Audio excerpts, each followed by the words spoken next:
No, let's turn this into Wolfcast now. Woo! Um, Woo!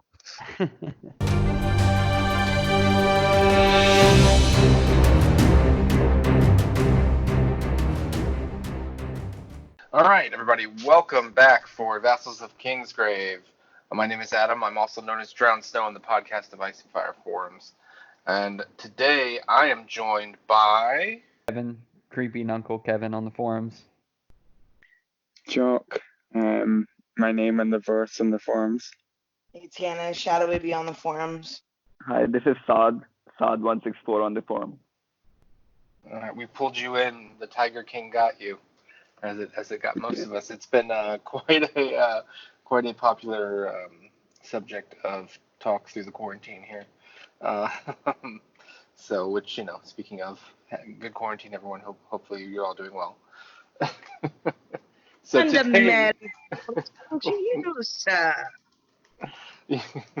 today we are going to be discussing the Netflix docu-series kind of Tiger King, like Murder, Mayhem, and Madness, or whatever the subtitle is on that, which features a bunch of people in the world of big cat captivity, I guess you put that. Mainly a man by the name of, he goes by Joe Exotic, because, obviously, well, just kind of a balls-to-the-walls crazy show that has taken everyone by storm. Yeah, it wasn't really what I expected, from the little preview. I was very confused. There's a lot more to it going on. There's a lot of controversy, a lot of differences of opinions. So let's just start off saying, what did you guys feel? How many Frozen Walmart system. Expired steaks. I don't know. Tiger Baby. Cologne shoes. I don't know. Oh, it's like whatever you do, it's like tragic, right? How many amputated limbs would you give to this series? Oh no. Bunnies? Yeah. I mean, I guess 5 out of 5 entertainment value for sure. It's just way crazy. There are some questionable elements of that, obviously, which we'll I'm sure go into, but it made people come back and watch, and it feels like you either didn't get through the first episode or you watched it all really quickly. And then a lot of people that didn't get through the first episode were forced to go back and watch it by their friends. They were like, no, you got to keep watching, man. So what did you guys think? For entertainment, yeah, I think it's 5 live bunnies out of 5. For possible societal impact, I give it tiger tracks. I don't know beyond that. I just thought that's a confusing one. No, I mean, obviously it's extremely entertaining. I mean, the whole murder mystery and the feud back and forth, and I mean, there's just so much that hooked you. And I mean, the end of each episode, they dropped some information that made you really, really want to watch the next one. From that standpoint, I thought it was incredibly well dramatized. I'm sure we'll get into all the decisions they made on various things, but I do worry that a lot of people seem to have taken the wrong lessons, that Joe Exotic is a folk hero to a lot of people, which is just sad. I mean, I feel like he's the ironic choice for a folk hero. You're like, ha ha ha. But there are probably some people that are like, hell yeah, man. But I mean, it's if you're a gun rights activist, the dude points guns at the screen and shoots off randomly. If you're anything that you're kind of for, he's doing it the wrong way. So I don't know where you would jump on board the Joe Exotic train in a serious way. I enjoyed it as well. Found it quite interesting, the various sort of ways they propagate their work and the sort of cult dynamics that each one has in their various private zoos. I don't know how to feel about it. Still, it's either 0 expired Walmart steaks or 10 of them. show. It was really good, but there's only 2 people that were shown at any time throughout the entire film that I think are like decent regular people that got caught up in nonsense. And just cuckoo pants to me, including the filmmaker. So I don't know. Maybe that's what this podcast is going to be about, is finding out how we feel about it, because I don't know how I feel. I feel icky. You know what I mean? I feel like I need a shower. Just from watching Yeah, it. but you need a Icky. mud shower. Like you said, Yeah. Well, it's even quarantine. the stuff I respect that they're doing, they're all doing the wrong way. So it's disgusting. You know what I mean? Like, I can understand standing up for your rights and freedoms, like even polygamy I don't agree with, but sure, you should be allowed to do whatever you want with consenting adults, right? They're doing it the wrong way. They're all fucked up. It's weird. Very strange. Yeah, none of them are really They consenting. are. Yeah, I mean it's probably legally consent, but societally and morally it's not consent at all. It's obvious. There's obvious manipulation going on Yeah. in the tiger cult of, of Doc Antle or whatever his name is. Man, we'll get there. That's bizarre. What about you, Saad? I'll give it 4 out of 5, whatever. I liked the show a lot. It was very bingeable. I watched it in one night, but it wasn't as good as Wild Wild Country, which I liked a lot. But still, like in Tiger King, like you don't really learn anything useful. It's it's about just bad people doing bad things. So Yeah, I guess I'll say like that's one of the controversies is people that are thinking like, well, hey, this should be educating everyone on the world of the big cat cruelty and all that. And I'm like, well, it's clearly showing that they're doing bad things, but like it's more focusing on these characters because that's obviously what's entertaining. Like the fact that these people exist and are doing this at all is just like mind-boggling, right? So I don't really think that was their goal necessarily. But let's just look at the numbers like straight up. I think within the first 10 days, Netflix doesn't often release numbers, but this time they did, saying that 36 million people in the first 10 days. So, I mean that's quite a bit. I'm sure those numbers have to be slightly, if not greatly, higher because of the quarantine, though.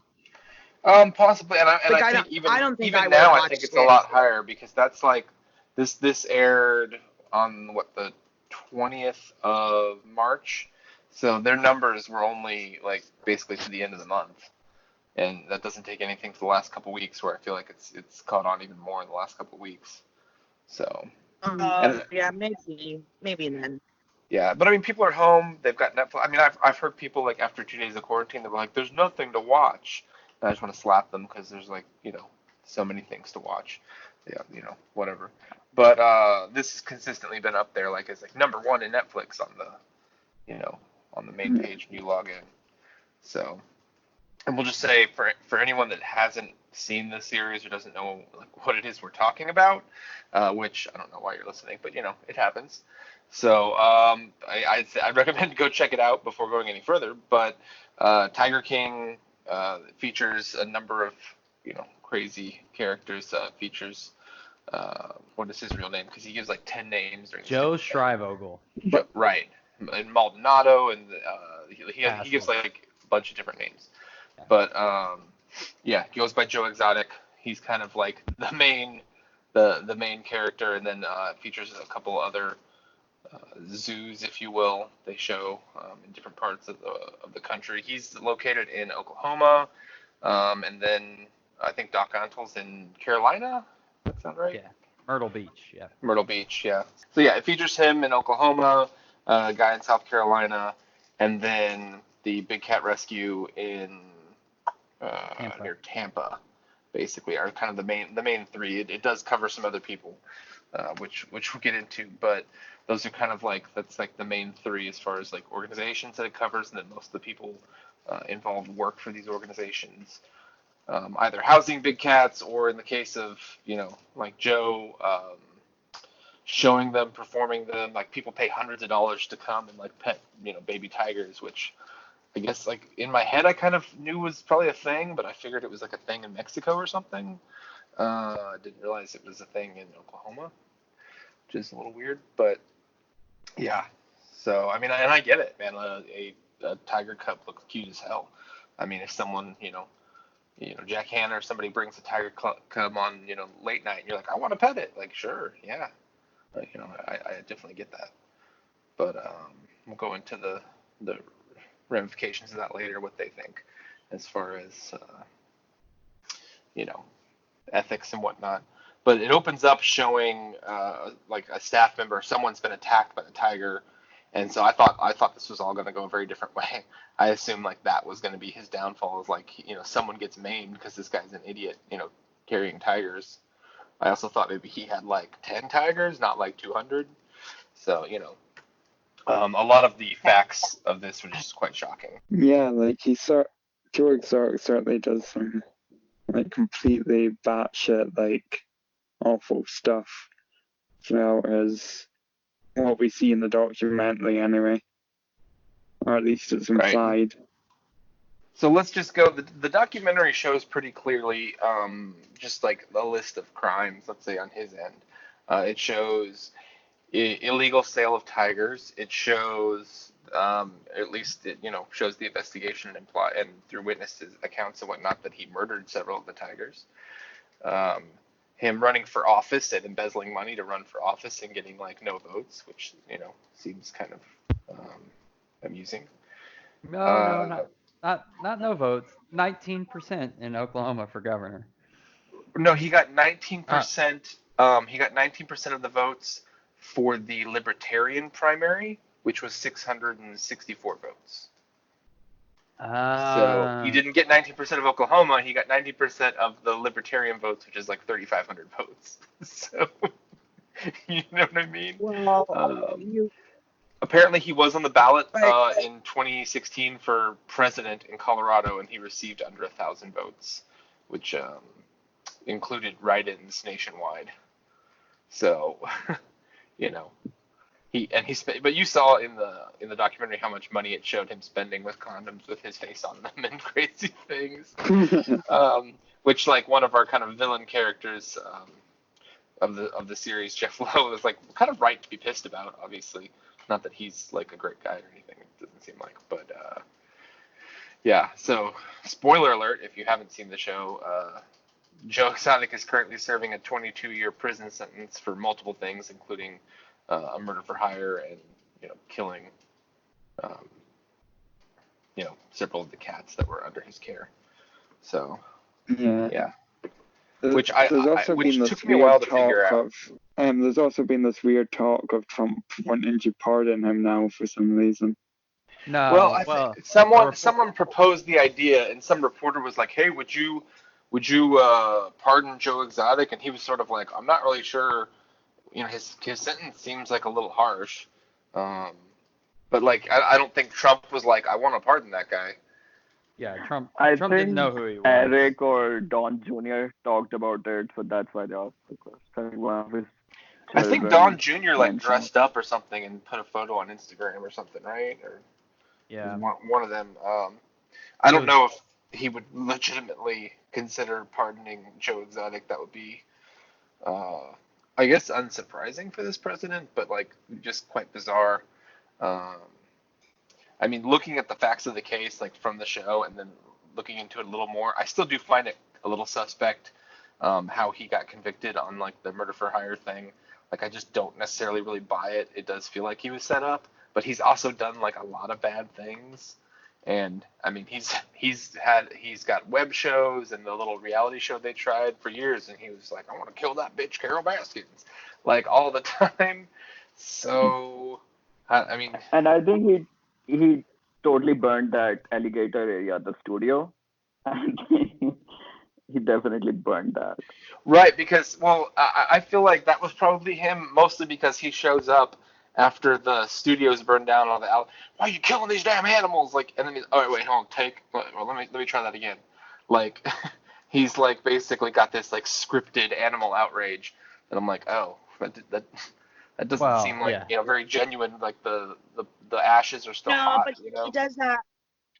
like with all kinds of shit, they show him doing that all the time. That Well, behavior that's doesn't true. surprise me if you're filming a like reality show is not just reality. Everyone knows, Yeah. or at least Oh yeah. You're Well, acting for the there's camera. I mean, there's two other pieces to that too. One, Rich Kirkham, the reality TV producer, said that he told Joe literally the day before about how he actually owned all the footage, and I'm forgetting exactly how that played into Kind of pissed him everything, but off. yeah. So that was part one, and part two, Joe burned a whole bunch of stuff before he left the park when he had his falling out with Jeff Lowe. So it's like it, Yeah, and computers and yeah, documents and it seems which to is to be a crazy. theme with him. Yeah. He thinks he's burning and he's done. And what they don't really show, the timeline kind of all comes together at the end. I mean, they show like a thing of him like being in a correctional facility for some of the calls, and you're like, well, was he awaiting trial? Has he been convicted? You don't really know what's going on, and I kind of didn't look anything up until after I got through it all. But the timeline is like, he went to jail kind of right at the tail end of them making this documentary, and in January is when he actually went to jail. So a lot of this was going on, and while he's losing his business basically to this guy who's paying his legal fees, he's also like supposedly doing this murder for hire thing, and then he's destroying like a lot of this stuff is kind of going on at the same time, but they show it in different episodes, so it gets a little confusing to be like, wait, when did that happen? Yeah. Yeah, they sort of Well, separated it by the theme. other thing, just to be completely fair, I understand your indictment of he has known to have fire. In that one example Adam has of making that insincere plea, it's like, well, he's standing in the place, so it's obviously been a day or two for the fucking thing to cool down enough for him to go in there. And he's shooting that specifically to post it on their website as like, look at what has been done and raise money. So I don't think that that's necessarily some damning piece of evidence in and of itself, is all I'm trying to say. I'm not I defending mean, this maybe. guy. I'm just saying that's just how it comes off. It comes off as very disingenuous Yeah. the way Oh, he's I doing think that it. You it's know. definitely But creepy well, and not how I would, yeah. Well, that's kind of how like gaslighters and people that are kings of their own world, like Joe Exotic, work, right? Is they do a whole bunch of bad stuff, but they never quite, or a lot of times they can go a long time where there's not any damning piece of evidence on any specific crime. So they're just constantly getting away with all kinds of different things, but nothing that they can really get pinned down on. Which is why, you see in the Right. documentary, he commits a bunch of crimes, but he really only gets charged with the two that can And he be doesn't proven even in like court. shy away from talking about like committing the crimes either necessarily. He like kind Yeah. of has this air of invincibility of like, well, fuck it, I just say what I want, and I'm a truth teller, and no one's gonna do shit to me. Yeah. And and like I've said this before, like he kind of reminds me a lot of my father, so I've dealt with that kind of personality for most of my life. So I know, like I know when stuff like this goes on and like the fake outrage and how it works, and um, yeah. yeah. But anyway, not to say that like I mean the documentary also plays him in a somewhat sympathetic light sometimes. I mean like the very end where they're showing the the pictures of him kind of starting out, or the videos where he's saying like, we got to stop breeding these cats and we got to protect these cats, and you're just like, oh, young Joe. Um, but something the documentary doesn't tell you, and just before he got into the whole big cat business, like he was he had, all these people seem to have a rough childhood, number one, so it's not an excuse for anything. But he was the police of a small town police department. He was the chief, uh, which is crazy. And he allegedly attempted to commit suicide by crashing his cruiser into a bridge, which he claims someone ran him off the bridge, but no one remembers that. So, yeah. He had a couple of different stops along the way before he eventually opened a pet store and then kind of got into this in like the late 90s, early 2000s, I believe. Yeah, it's sad because they show Carol Baskin starting out. They were like completely opposite. Right. Like So they that's the thing is like they talk about, 180. yeah, people talk about, there's been a lot of hot takes being like, well, she's a, crusader, and she's not been, portrayed in the best light and all this. And I mean, I think she actually comes off pretty well from the documentary. I mean, like most of the time it's him being like, that crazy bitch and her wicked witch of the West bike, like, and you're like, okay, dude, like she's obsessed with me, and like But he's just going on and she's on and trying on. tigers in cages, and she's literally in front of a tiger in a cage on Right, her own property. which is kind of how they framed it.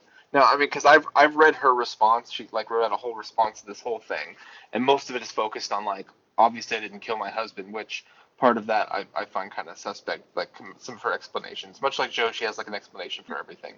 But and there's like, if you go on Reddit, there's like a former intern that worked for them that kind of details some stuff.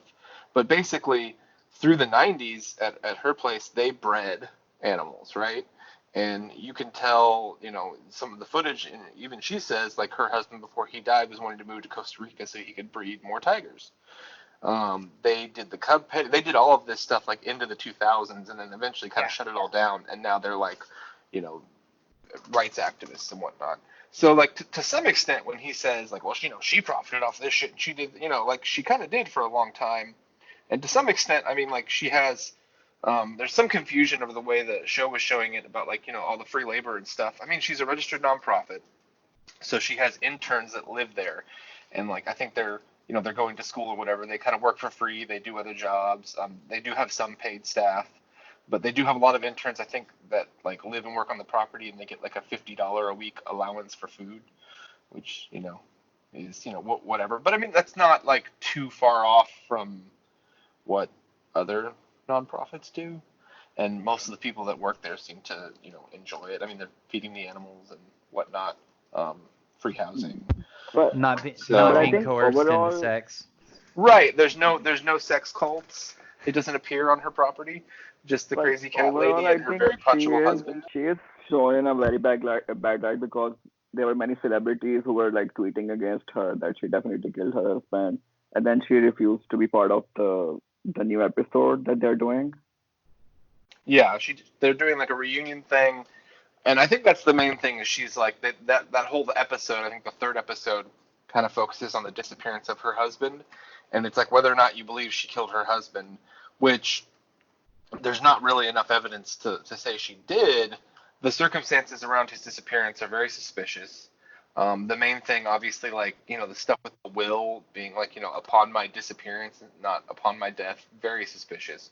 I think she Oh obviously yeah. did some stuff to take control of the estate. Statistically, it's the spouse, right? So It's odd wording, but now, she claims that he had Alzheimer's and was starting to go crazy, and that every time she'd have her cycle, he'd go off for a week and have sex with other people all week, and like her response to all of this is like there's a whole bunch of stuff that's not in the documentary, and I mean she's had a what did she got married at like 15 or something, I think initially to her first husband, like she's had she's been through shit, like obviously she's had issues, but it seems like that they definitely portrayed some of the issues between her and her husband. They left out some stuff, and they actually left out some stuff that portrays her even more negatively, in my opinion. But they left out some stuff that maybe kind of makes it not look quite as bad. But she said that she saw that people at the property they had in Costa Rica or something, reporting that they'd seen him shortly after he disappeared, and that's why she told the cops maybe he's in Costa Rica or whatever. But he's never materialized anywhere. No bodies ever materialized, which is all very suspicious. I mean, you find a man's van with keys in it at an airport, and you never find him. Which, I mean, it wouldn't be that hard to do if he disappeared somewhere in a swamp or something, or was fed to a tiger, which is obviously the fun implication that Joe thinks happened. I mean, he wrote a whole song about it, which, if you watch that song, is oh amazing. my God, that chick looks just like her too. I know. I thought it was her when they When first showed it on the show. when they first started it, But I I mean, thought for a second, I was like, oh, they're gonna tell me they're somehow friends. Like I literally thought it was her for a right? second. Yeah, I thought it was like, okay, we're about to get the story about how they used to work together. And Yeah, like, no, just look alike. yeah. But I guess this kind of goes to show Joe's like his own worst enemy. Like really, just like dug deep into this. Like she's harassing him like most animal rights activists, harass zoos and stuff. It's just what they do. and he's just, took it personally, obviously, and to the point of where he's like, well, I'm going to use their name kind of and change it a little bit and use their logo and change it a little bit, and it's going to be funny. And like, it financially ruined him. Not his own employee having, his arm ripped off, but the fact that he like pettily was like, well, we're the Big Cat Rescue Entertainment. And they're like, right, but we have that shit copyrighted. Oh, whoops. And like, that's like basically the basis for everything spiraling out of control is his stupid, childish choice there to use someone else's copyright. And she's like, well, we'll just sue him to hell for it. And, he gave us an opportunity to basically take him out. Yep. Which, like, if you're thinking about getting into a criminal network, Joe is currently bringing down some of the other people even in the series, like Tim Stark at the end out of Indiana that was helping Jeff build the zoo in Oklahoma. He's in a lot of hot water. And it hasn't really been I saw a said. headline about that. Can you go into more of that, or? So there really isn't a ton yet. I mean, basically he's under investigation for animal cruelty, and the exact details are eluding me. But my guess is that PETA and Joe are somewhat involved in that. And the thing about criminal networks is that they're really only as strong as their weakest link in a lot of ways. It could end up. I mean, Pretty Little Liars taught us that, right, Kevin? Yeah. Like it could end up that Joe brings down a lot of these roadside zoos. Doc Antle was raided in December, but he's not been arrested. It was something in relation. He says it's in relation to 3 lion cubs he bought, and they're right where they came from. He said basically they were looking for information on someone else, and it didn't have anything to do with him. So, but the authorities said they're not commenting on the reason for the raid. But I would assume if it had to do with him, he would have shut down and gotten out of Dodge by now.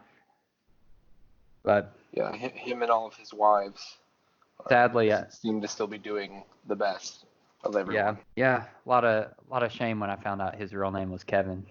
But and what is his doctorate in? So I looked at that earlier today. He really got some kind of doctorate in the mystical sciences in Asia. Yeah. At least.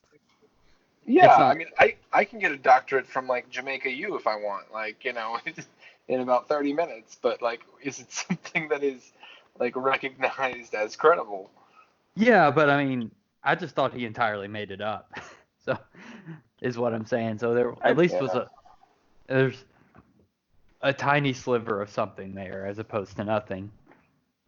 But that part was like similar to that Wild Wild Country on Netflix, which is also about an Indian guy who starts this sex cult, and his name is also Bhagwan. In Hindi means like God. So the Bhagwan. Yeah. So I found that similarity very weird. And both of these shows are about this, like, God. I mean, he's displaying like standard cult leader behavior, and I don't know how he. I guess when you're in it, you kind of like, especially if someone comes around with cameras and they're like, "We think your operation's swell. Let us record you and make you look good." You're like, "Of course," because you've got these women that you're getting breast implants and they're scantily clad running around the zoo, and I don't know. Like, I don't know how he thought he was going to come out of this looking well, because he was like, I think that they did me a disservice. Like, no. I mean, they had a former, I guess, employee / wife or whatever it was on, who, she didn't seem to be, like, terribly bitter about it, but she was pretty straightforward. And we're like, yeah, he finds young girls and kind of ropes them in, and they never leave. Yep. Yeah, I mean, I think you saw in the way she talked, she still had positive feelings for the most part to him. Just the setup, the whole arrangement in terms of how much she was working was so bad she didn't want to do it anymore. But It didn't seem like it Yeah, was I mean just that's basically slave labor. yeah. It didn't seem like she was mad at him or anything. I think she said she'll always love him or feel positively towards him, something to that effect. Yeah, it was very much like it felt like someone who had kind of like come out of a cult a bit. It was kind of weird looking at. But again, if you're that person, I guess you're arrogant enough because you've got all these people around you that make you feel like everything's fine and you're not a cult leader.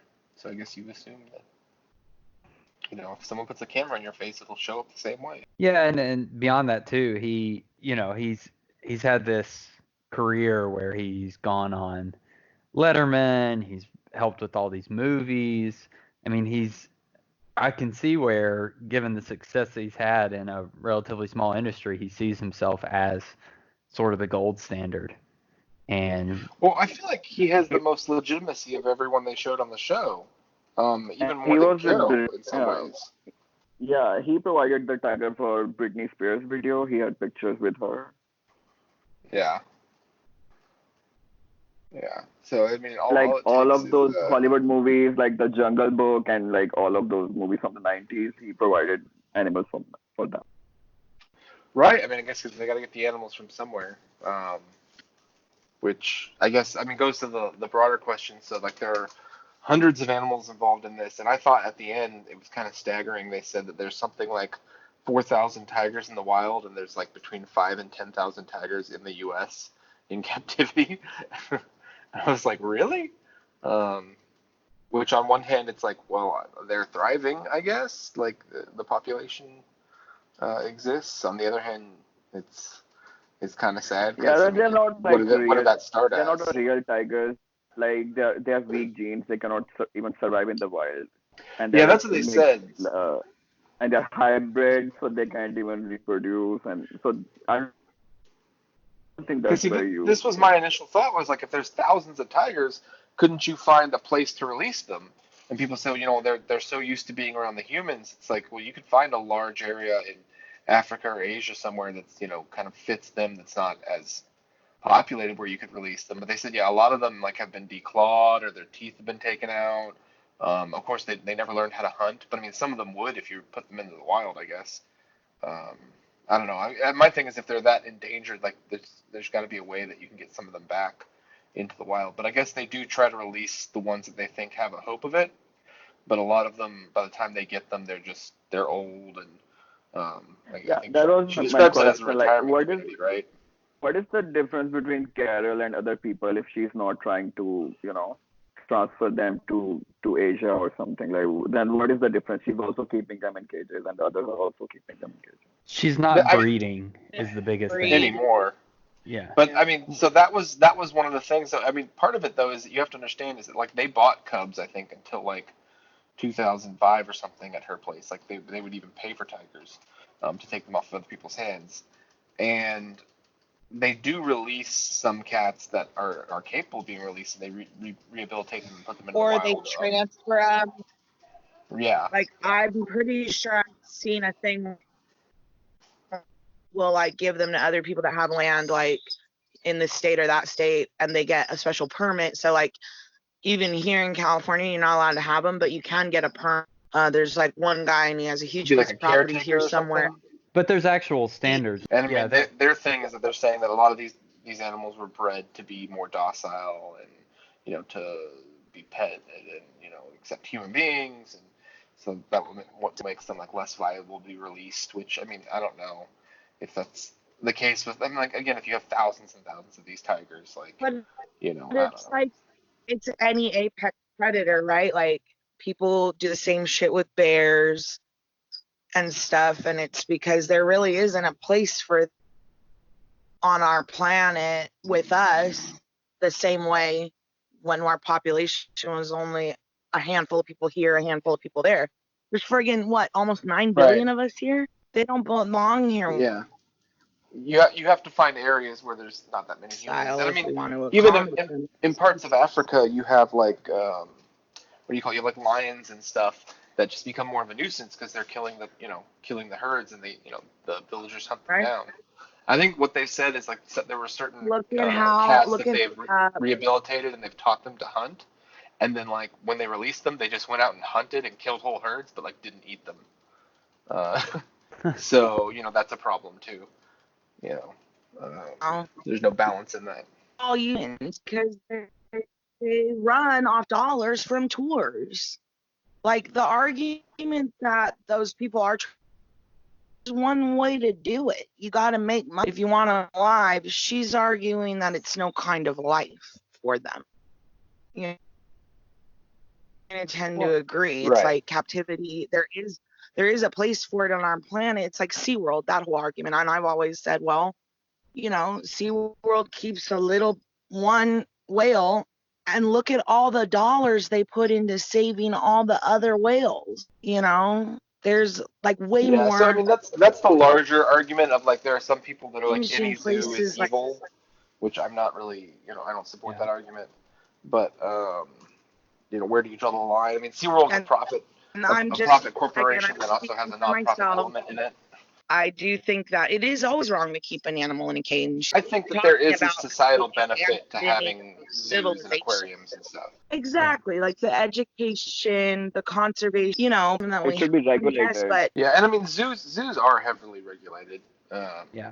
But there's a fine line. Again, like even some of the best zoos, like I grew up, going to the San Diego Zoo and going to SeaWorld, and I worked at SeaWorld for a while. And even like the best, experiences, like I said, there are some people that's not acceptable to them. So, that's a difference of opinion. Well, I'm wondering how much it costs to keep one of these friggin' things in 120-degree weather. You know what I mean? Like, or in places that have desert animals. Actually, it's like those like kind when you've got like Arctic penguins would collectively in think like a frozen environment in a hot place. That's that's quite expensive. Yep.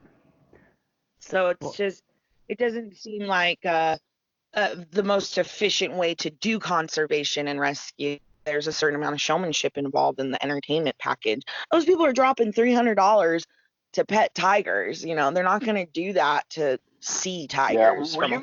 Were you guys surprised at like how much money these places brought in?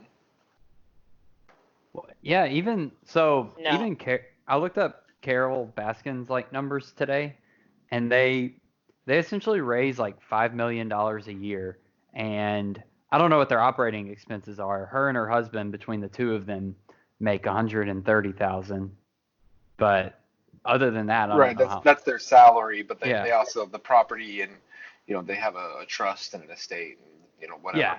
So, but I mean, she says, well, I didn't take a salary the first 10 years or whatever, but I mean, we all know how nonprofits operate. There's more to it than that, but she, I mean, I'm just saying, I don't think she's getting rich off of it, but I'm saying no. If she is bringing in $5 million with her model, that is not as cash based as some of the others with the hundreds of dollars for tours. Like if she's bringing that in, you got to think like how much is Stock Antle bringing in a year? It has to be insane. And it's sold as like an experience. That's so like if you're looking at like the Doc Antle or the Joe Exotic type model, like people come in and they're spending hundreds of dollars and thousands of dollars, and you look at their shabby little gift shop, and I'm like, oh, how many people can come through there? But then you see the footage of like fairly large crowds, and their little ticketing area is fairly significant, like the queue and everything. It's not like it's just like one little booth you walk up to. So they have a fair amount of people that come through. Big Cat Rescue charges, it's $50 a person, so significantly less, but still, I mean, that's not cheap. I mean, a lot of zoos are cheaper than that, like for a whole big zoo. Now I think Mihal was saying she thought they only opened up once a year. That they're open year round normally. Yeah. But like once a year they do like the big thing where they have a bunch of people come through at once. Normally, I think they basically do like tour groups of 20 or less, kind of walk through the property on like a guided tour, and like that's what they showed when they showed like that whole crowd coming in. That was a once a year event. Yeah, that's their big event. Yeah. So that made it push. Yeah, that made it look like there was no explanation of that context, so it made it look like there were just thousands of people there every day or something. Okay, but here's my point, though. They go, Joe Exotic says for $3,000 a year. Now, to be fair, exactly when that particular footage is from. So, slight adjustment for the price of the dollar over, say, a 15-year span or whatever. But he said he could do it for $3,000 a year. I'm like, they're a hyper carnivore and they can only eat meat. So, even if you're buying in bulk, that number is nastily low to me. Well, yeah, but Joe finding that roadkill, okay? They Think call about him every that. time they find something on the side of the road and they feed it to them tigers. It literally is making me sick to my stomach thinking about it right now. That is the part to me that's cruel. She's arguing that cub petting is cruel. I'm like, loving an animal is never cruel. What, right? Well, I think the argument is that I like don't they're desensitizing these tigers to human beings, and it's not natural and all that. But like they're gonna live in captivity their whole lives anyway. The main thing is that the cubs are often taken away from the mothers, and so she says like that, supposedly they don't.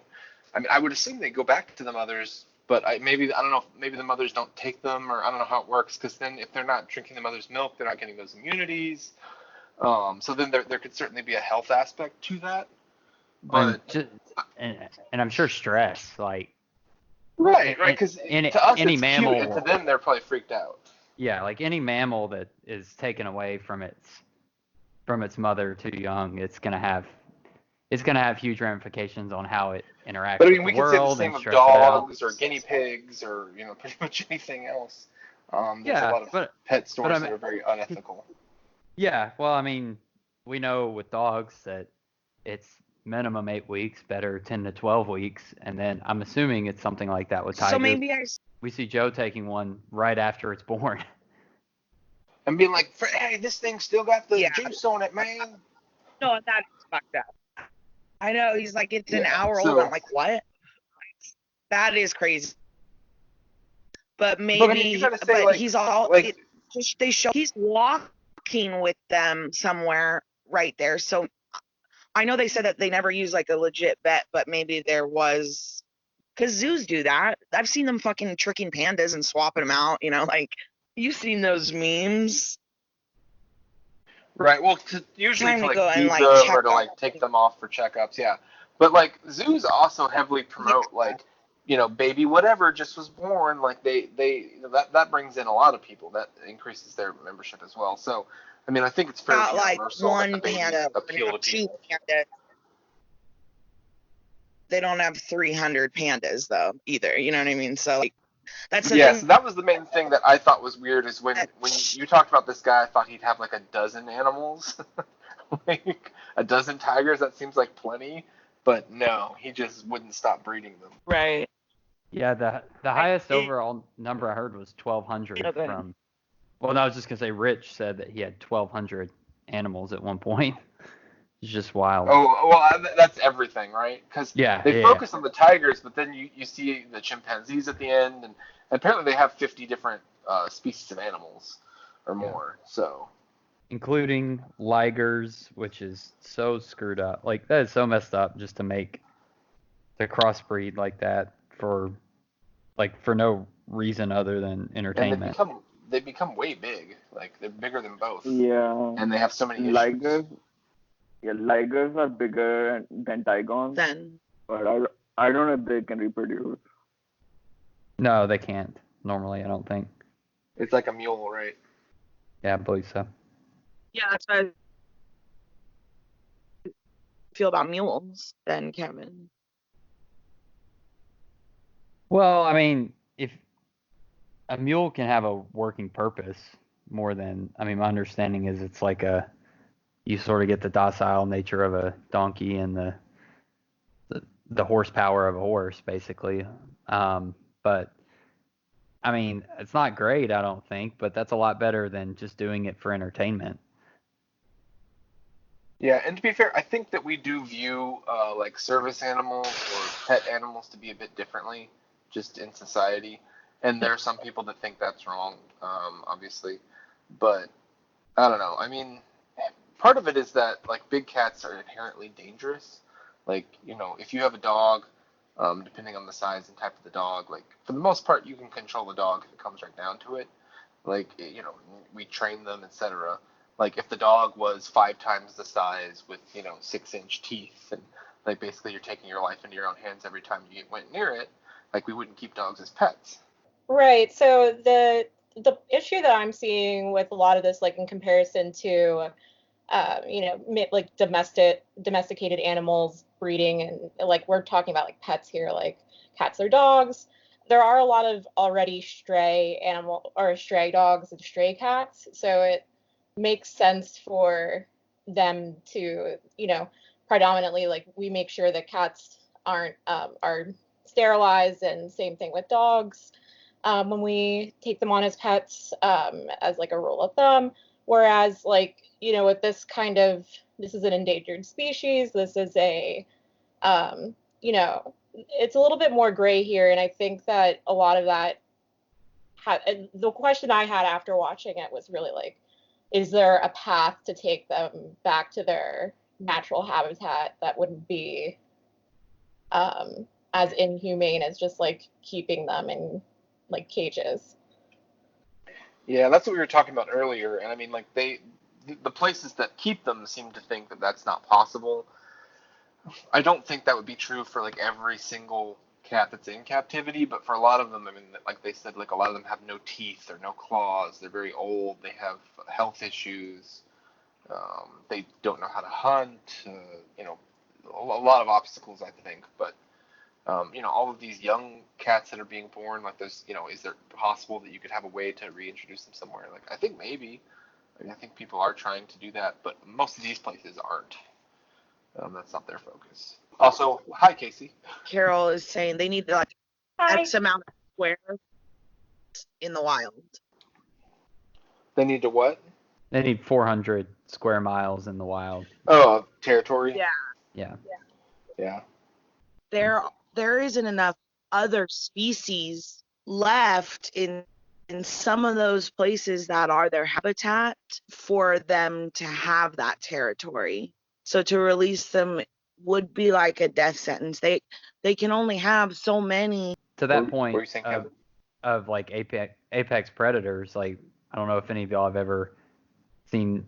I believe there's a documentary. I've just read a long article about the wolves of Yellowstone.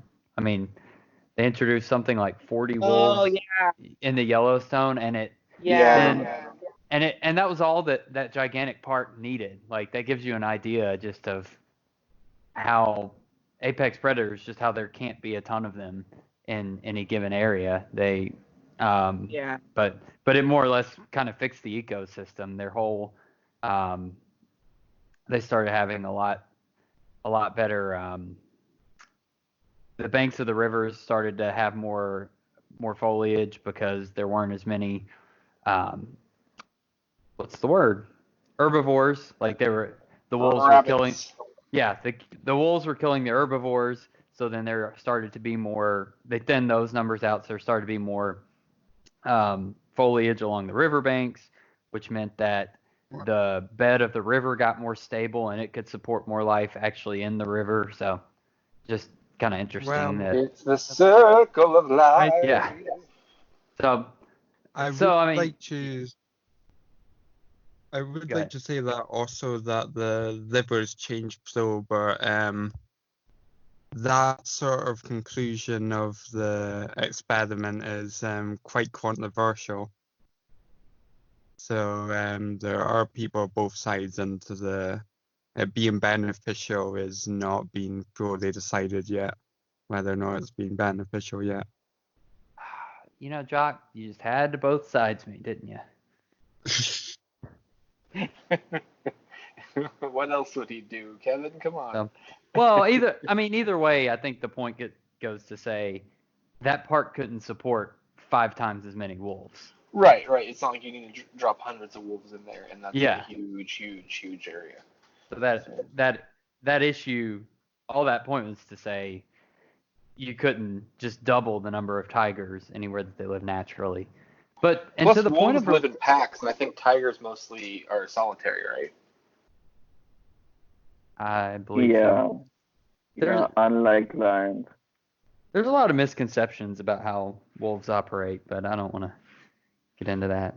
Alpha theory's bullshit. Anyways. No, let's turn this into Wolfcast now. Woo! Woo! Do you guys remember that scene about the snow leopard in Florida? And Yeah. like very Dude, easy right? numbers, because snow leopards, it was heartbreaking because there are so few of them here in the Himalayas anyway. So I couldn't imagine there was one in the heat of Florida. Yeah, that was wild. And the guy's like, yeah, it's fine if it, he grew up here in Florida, it's fine. Like in a 120-degree Right. van. Oh, Right. So I think the philosophy that like a lot of these questionable like these breeders, if you will, are using is basically like to make their tigers more better behaved around humans. You take them from birth and you like socialize them immediately. And there's a lot of things wrong with that, especially with mammals, because you know they very much depend on their mothers and stuff. So like you might be able to do that with like a reptile or with like a fish. Like it gets more difficult when you get to thinking about tigers and stuff, and how like um, you're just taking them away from their moms because they're now your thing for animal petting or whatever they're doing. Yeah, yeah, obviously, Yeah, not sorry, ideal. I might be repeating stuff because I just came in here like. No, no, it's perfectly fine. I mean, it's like some of the stuff we've said to, in a different way, but I mean, it's obviously not great. And I think that to me, it's like watching this. I think they showed that. I think they showed like, I mean, like they showed people lining up being like, man, this guy, my tiger's my favorite animal. You can have all my money. I don't even give a shit. Like, I don't think they were showing that as like these people are great. Like they were showing like this is why this works. This is why this guy's operated for as long as he has. Right, and I think the producers of this show went a specific way with this. They didn't want it to be a show that's specifically like that's only about animal cruelty and this like seemingly big issue in the U.S. with people having tigers as pets. Um, but I also think that they could have. I felt like at the end that they could have done more, but I think what they wanted to do is just like show what's going on with Right. this guy. It's about Joe. It's not necessarily just about Yeah. this. I mean, There's like lots of gray areas, and it kind of leaves it up to discussion like we are now. so I mean, I've watched a lot of documentaries, and sometimes I've watched documentaries that started out about one thing, and it became a documentary about something completely different because that's just where kind of the story um, took the filmmaker. And I think part of this is that obviously the most entertaining thing here is not like how cruelly the animals are being treated, because we know that, and there's plenty on that, and that kind of turns people away. Um, but like the fact that this crazy cast of characters is involved, it doesn't seem real. So I mean, they chose to focus on that because like they didn't have to really write anything or necessarily force anything. I think like you just a lot of this stuff they walked into looked like it was already ready made. Like half the time I kept wondering like how did I not know about this guy already? Because he's just so wild. Unless you watch John Oliver. Well, but you know what? I do watch John Oliver, and I'm like, I saw that, and I'm sure I was like, Joe Exotic, this is so weird, and I didn't think anything of it. I mean, this guy, who knew this guy had an internet show? Multiple nights a week just to like bash on Carol Baskins with with all of his tigers. I mean, the fashion, the multiple husbands, and so the one thing I saw, the memes, of course, have been crazy, but one thing I saw was like the meme that was like, yes, someone just had their arm ripped off by a tiger, and Joe stops to put on his EMS bomber jacket, like the drip never stops. Oh my god. It's like, oh my gosh. I didn't even think about that because that's like the first scene. It shows him like showing up with his EMS jacket, and I'm like, oh, he's got his own little emergency jacket. But I was just like, this is a real emergency. And like I said, I thought like that's what's going to close the park down is someone's been mauled, but it turned out to be an employee who was like, "It's fine, don't worry about it." You're like, "Oh no, but it's not fine." Poor Saf. Yeah, I felt like she was like the true hero of the story. Like I was rooting for her the whole time. So there's the controversy right there. Is that I didn't even know this until afterwards. Is that they refer to Saf as her like the whole time, and I was like, okay, yes, it's a girl. But apparently, Saf is transgender, and according to what I've looked at, has referred to himself as a him, like he's like as Oh, long as I can think of. Which I mean, I didn't from the show, I didn't pick up on that at all. I thought maybe like I was like, oh, did they transition later or something, or but everyone on the show just refers to her as a her, right? Then there's So a couple of times like the other employees, like the guy with the really refers to him as him.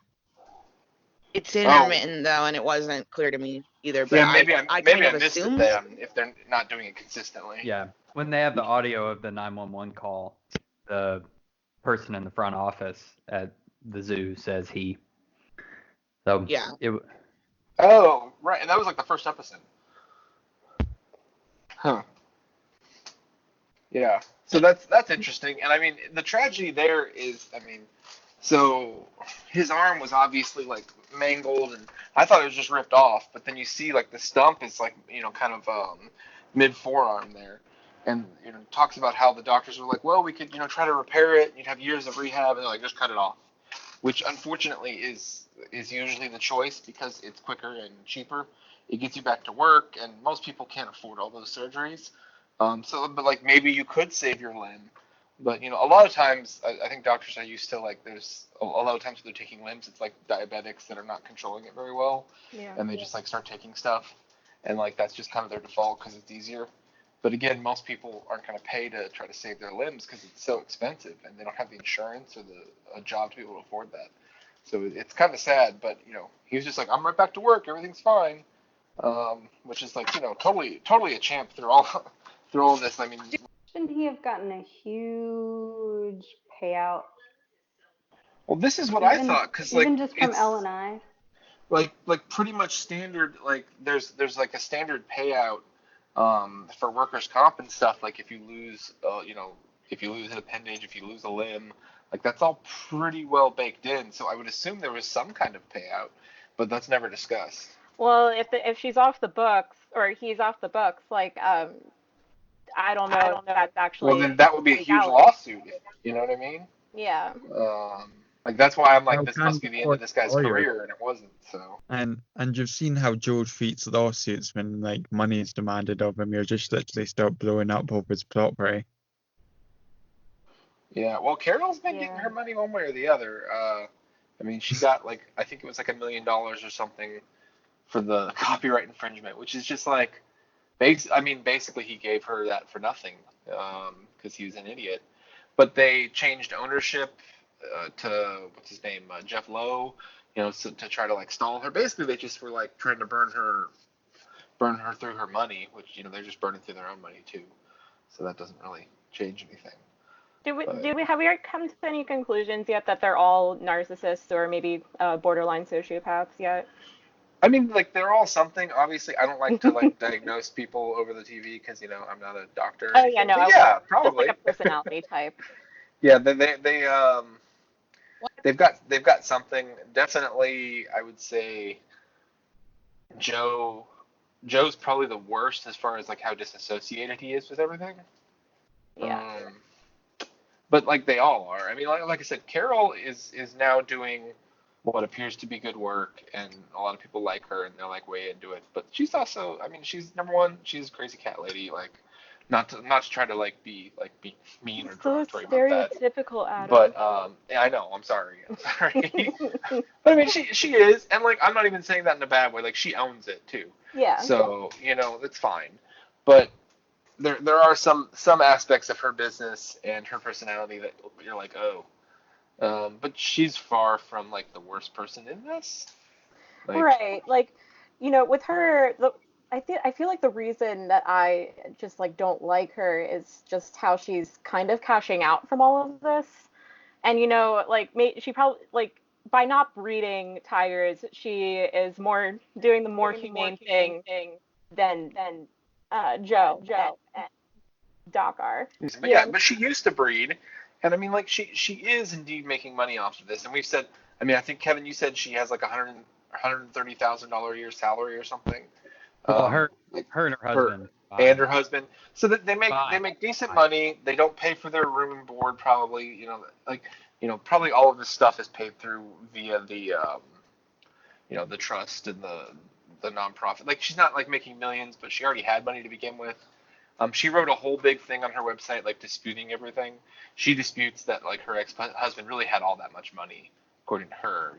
Yeah, she got millions, but like her kids got some, and it was worth less because that's just what he chose for them to have. And yeah, like some of her excuses as to like the estate stuff, I just don't buy.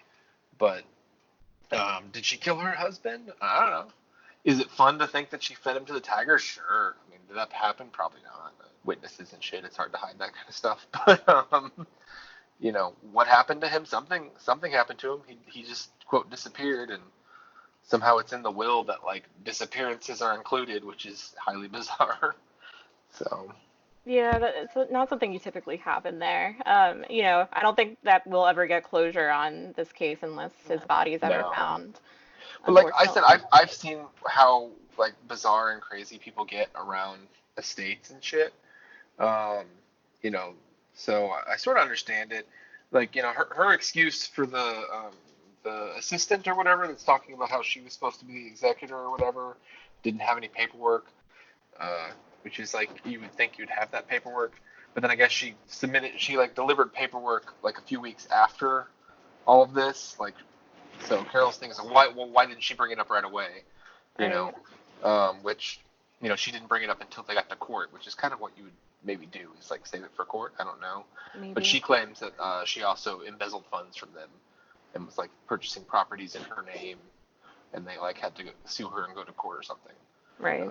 There's a whole bunch of other drama surrounding all this stuff. It's like everyone's flinging mud at everyone else, but on the basis of it, like there are certain things I don't buy from some people and certain things I do buy.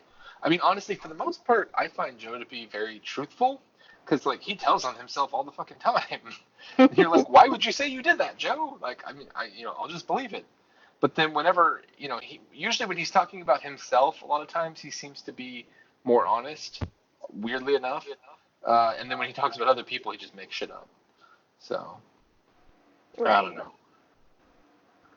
Well, I think part of the narcissism that he has, and I think this is a normal thing you see with people that are running scams like this, is they enjoy saying that they are doing bad things.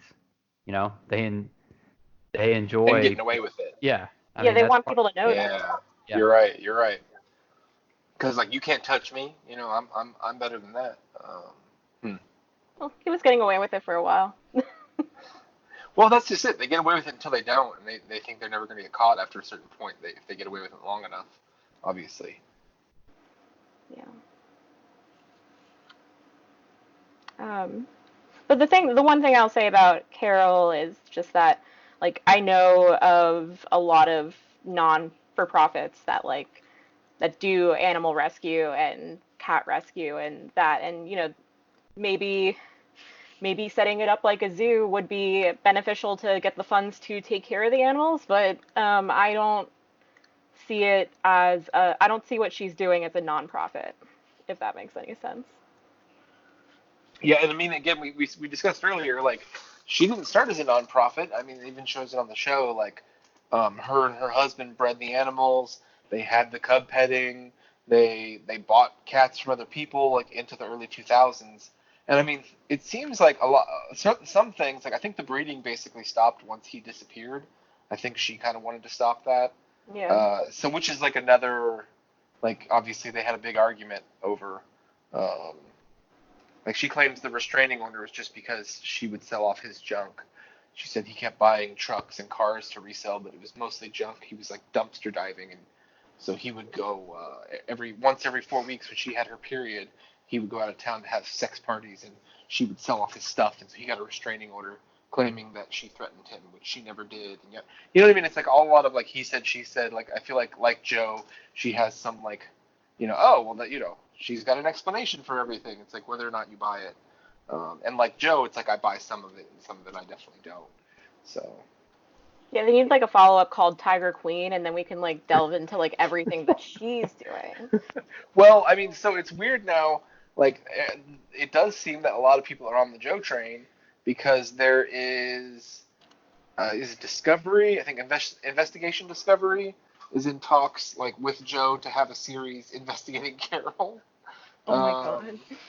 Which I'm like, I don't know. Can he do that from prison? I don't think so. Well, you can't profit on your crimes, but from prison, you can. I mean, you're allowed to make money while you're in prison as long as it's not to do with your crimes. His crimes weren't that he investigated Carol Baskins. Right. So that's what I'm saying. Like, yeah, he might be allowed to do that. In the eyes of the law, he did. I would say he probably did break some laws while investigating her, but in the eyes of what he's been convicted for. So let's say the two big questions that like kind of seem to determine what people's opinions of the show are: one, like, do you think Carol killed her husband? And two, do you think Joe actually hired an idiot to for the murder for hire? So I'll say one, I don't know if I think she killed her husband. I think that her behavior around his disappearance is suspicious. So if it turns out she did, I'd buy it, but I can't really say. And two, like, I don't actually think he hired the guy. Like, he was constantly being like, hey, anybody want to kill her for me? Oh, yeah, I wish someone would kill her. But, like, I don't think he hires the guy that he has this, this adversarial relationship with, who he's not going to trust at all, who is like, well, I guess I never made it down there. I don't know, man. I guess I got drunk or something. Or, like, doesn't even know what he did or didn't do. With $3,000. With $3,000, right? Like, Joe's Joe's an idiot, but I don't think he's enough of an idiot to know that someone asked for $5,000, which still doesn't seem like a lot of money to kill someone. But I give them $3,000, and I'm just going to expect him to do it. Like, I don't see that. His explanation of like, well, Jeff told me to get him off the property, and I'm going to give him some money to get off the property. That could be true. I don't know. But it doesn't seem like this is someone that he was going to trust with something like this. I think Joe's an idiot and he was like tricked into breaking the law. So he did break the law and he does deserve to be in jail. But Jeff Lowe also should definitely be in jail. Oh, yeah. Oh, yeah. For sure. Just for his fashion sense, if nothing else. Like, like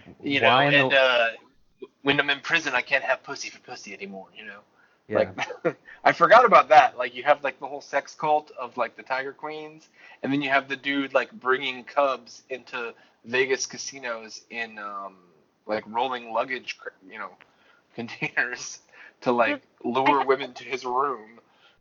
I just kept on wondering if they had air holes. Did the luggage have air holes? I'm sure they're ventilated some, but it doesn't really matter because either way, that's terrible. Yeah. Yeah. Yeah, I mean, I think that Carol knows something more than like what she's telling, but I think that's all I can speculate on as far as that. But with Joe, I don't know. The way that guy was talking about everything was like so stupid, and like maybe not. He sounds like he doesn't really remember anything. Yeah, I guess you paid me. I guess you paid me some money to do it. It's like someone who gave a false statement, but now doesn't want to keep re-giving the false statement. Now, what I wouldn't be surprised about is if, like, somebody like Carol or the government came up behind Joe's back and like, paid off this guy to like just say that he was doing this stuff, because there's gotta be a reason he's just like saying it on camera or whatever. Well, I mean, it seems like Jeff had enough reason to be like, hey man, just say, and he even said like at one point, like Jeff was like, here, I'm telling him this story, you gotta make sure you tell him. Right, I forgot that Jeff was tell him right. Like that. Yeah, I mean, I feel like that's enough to kind of like make them both look guilty. Yeah. I did like how they showed. Is it Gary? Is that his name? I think. how they showed his like 4 different stories they had recorded in the process of creating this. He's like, I don't know, I didn't go to Florida. Yeah, I went to Florida. Like they just showed all the different ones that had occurred throughout the documentary and were like, just put them in like a minute-long clip. I did enjoy that. Oh my god. But I think Joe still has a lot of things that he did wrong, and I think he deserves like punishment for that. But this crime, which I think is the biggest of those that was, or at least like by the law, the biggest of those that were listed, like I don't think he actually deserved that much time in jail. My Yeah, I agree. is that first of all, you gotta you gotta think about like this is what they're saying on camera even now. So how much are they like not saying on camera and not showing? But Right. those guys got down there, they were all doing meth, acting crazy one night or day, or several of them. They did start like getting him to plan this, and then went down there and was like, hey, you could play into this a little and we'll all get paid. And they're all shady. I wouldn't put it past some, like there's some caper. They remind me of Adam, the It's Always Sunny cast. Like she's Artemis. They're like, there's a Rick No, and it's Cricket like in it's there. like Cricket's family is what it is, right? Like Yeah. that's what it is. Yeah. But I don't know. Alan the handyman, like he's so unlikable and so shady. He's like, yeah, I got a lot of felonies. I don't even know. And he's got the teardrop. Like the teardrop supposedly means he's killed someone. No, that's exactly what it fucking means. Well, it means that, but there's lots of people who get You it could get that the haven't. teardrop tattoo without. Yeah, I Yeah. understand. But does he seem like the guy that would get the teardrop tattoo? Yeah. Just like for shits and giggles? I don't know. No, he I do. definitely murdered someone. I do like that they interview him in the bath at one point. Yeah. I mean, he's like criminal Boomhauer from King of the Hill. Like, just, what a character. And it was interesting them like the part where everyone's testifying for and against Joe, and like you see, like I don't know, it's just there's just so much weird stuff going on. Like Joe's ex-husband that was like, well, I was never really gay, with like I just like meth, and then apparently he's got new teeth now, so good on him. Maybe Yeah, they I'm should pretty show sure money you paid gotta for be that. a little bit gay to get somebody's name tag Well, thing, I mean, and then says property of like. people do weird things for drugs. I don't know. Fuck. I mean, it's a spectrum, right? So I don't know, but just like the fact that Joe was like perfectly comfortable being taped, just like with his shirt off, laying in bed, looking like a like, and his bedroom for this guy that I assume at one point he must have had some money, like he must have done okay. He seems to kind of live the life he wants, and like his bedroom looked like he was like a minimum wage, day laborer type person, like barely getting by. Didn't pick anything up off the floor, just it's sad. I'm guessing the margins weren't great just because they kept breeding and kept, And the lawsuits and yeah. but Which is so what's so great. Well, on the money front for him, real fast. Like, yeah. if he had chilled out with Carol Baskins and just let the reality show happen, the guy, Right. he would be loaded right now. Like, he would just be He'd be loaded. fielding all kinds of offers. Yeah. Yeah. So that brings me to something interesting I want to discuss is because this aired on the 20th. So this came like right as, the coronavirus and a lot of the shutdowns were happening. In Florida, I think everything shut down like a couple days before this aired. So like people keep showing up to like the Carol Baskins, sanctuary and stuff, and like they obviously can't get in, but I guess there's like tons of people like just kind of creepy out there. All of these places are currently shut down right now, so no one's been able to like go and kind of investigate, or there's no like fans that have showed up because of all this. So it's kind of interesting timing that like they haven't really been able to capitalize on. But Joe's career as like a animal expert, I guess, started when I guess there was a bunch of emus that were, I think, in Texas or something.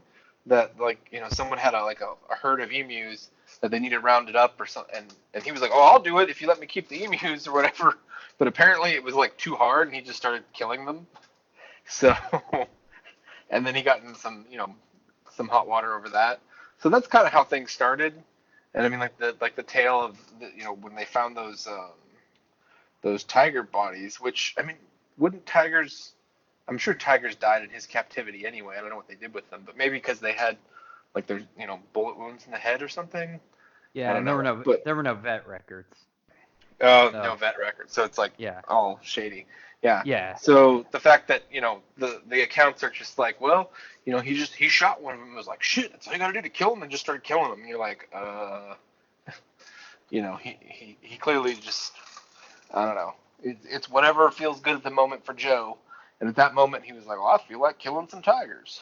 But, we saw how quickly he went to pulling his gun out when, I guess, the Cologne incident, we'll call it, happened. yeah. Like, I thought we were Well, about to witness this man die. and that he kept firing. I mean, one shot was enough. The tigers, I don't think were They gonna. just kind of backed off. But his Yeah, foot was fucked up. I think he couldn't get out of there. And you saw yeah, no one was coming in there to help. They're like, hell no. But I mean, yeah, I'm not sure if I'm more afraid of the tigers or Joe with a gun. I mean, because they showed, like, as a documentary crew, I would have been out. The first time yeah, he fucking points the gun at the camera. yeah, Because then you hear about his husband's like, you can't fire it without a clip in it, man. It's fine, and then kills himself. Like, yeah. And I like they didn't really comment on whether it was a suicide or just recklessness with a gun. it seemed like Uh, an accident, but yeah, but I mean, like the clips right before showed him pretty clearly in a lot of distress, like yeah. that he like the whole essentially being a captive situation was really weighing Yeah. on him. I think Eh, I think that's why I dislike Joe more than anything, because he totally exploited that guy. Oh yeah, Yeah, that was very sad.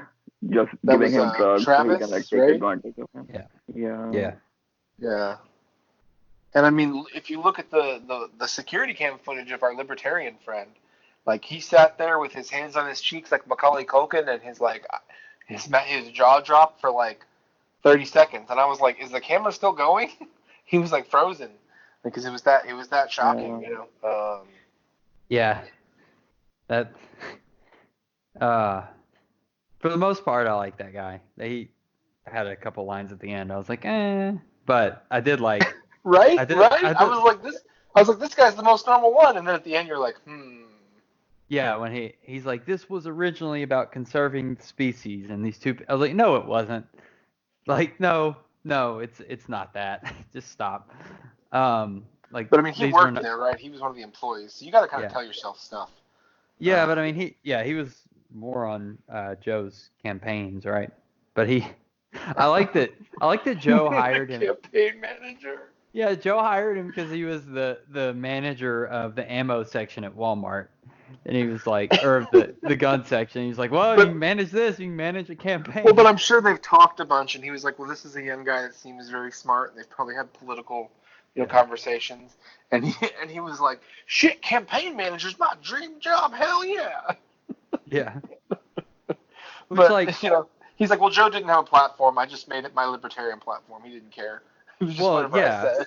yeah. I mean, but that's the platform that like that's the platform that like Joe Exotic is what libertarians hate, right? Because basically Joe likes that platform because it means he can do whatever he wants and keep doing terrible things.